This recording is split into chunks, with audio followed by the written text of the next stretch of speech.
Hey friends, if you wish to fix the exception unknown software exception 0xe0434352 error on your Windows 11 computer, then please watch this video. I will guide you through the resolutions.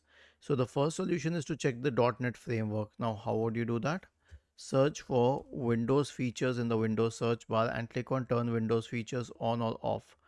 Expand it for the .NET framework and check all of these boxes.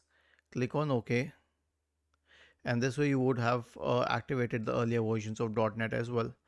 The next solution is a clean boot, so search for system configuration in the Windows search bar and open system configuration. Go to the services tab, check the box associated with hide all Microsoft services, click on disable all, apply, OK, and then restart your computer.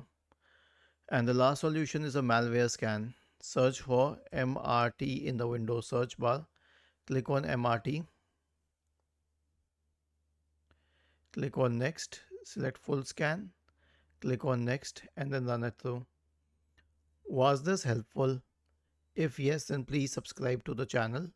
If not, then let us know in the comment section of the video on how we could help you further.